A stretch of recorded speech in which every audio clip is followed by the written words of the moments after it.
The ability to hear, it's a gift many of us are fortunate to live with every day. Although it's not something we always think about, but it affects so much of our daily communication. Hearing affects everything.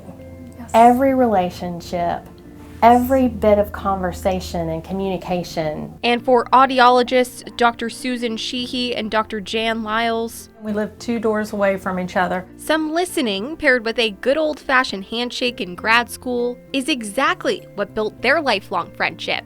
I was sitting in the office of my professor having a discussion, and Susan walked in and she stuck her hand out and introduced herself. And from that moment, she has been my dearest friend. 30 years they've been best friends. We always kind of joke about there was a little competitiveness, but it was a good competitiveness in that we really did try to lift each other up. She's just the nicest person you could ever meet, so that just made it easy. In over 20 years, they've been business partners. The spring of 2001, our state speech and hearing conference was here in Huntsville, and my husband and I came up, and Susan was there, and I said, I think I'm going to go into private practice. I'm kind of done working for someone else. I think we can do it so much better and it can be so much more beneficial to patients.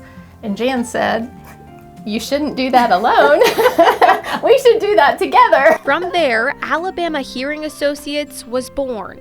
we're an audiology practice, and so our focus is on hearing and balance. Our main focus, though, at Alabama Hearing Associates is the hearing aspect of things. I'm going to play a recording of a man saying some short words. Hearing can be hearing loss, it can be tinnitus, it can be hyperacusis, it can be auditory processing. It's almost always involves some type of amplification, always involves lots of counseling and literally listening rehabilitation.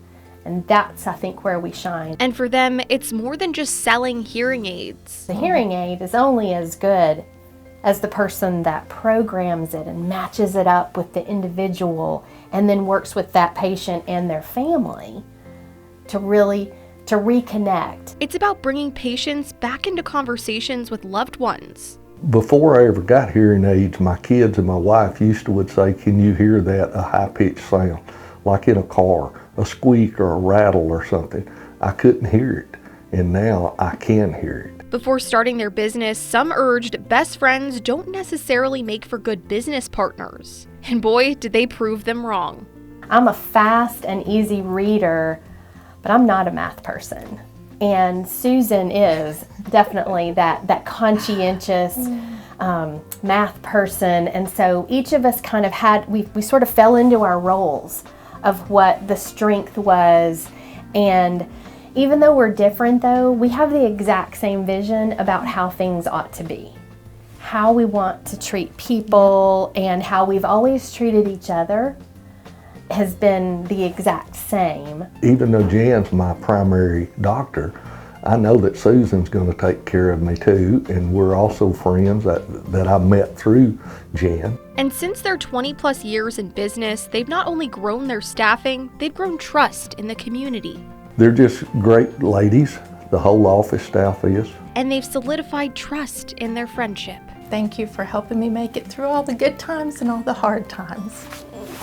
In Madison, Sedona Meadows, Fox 54 News.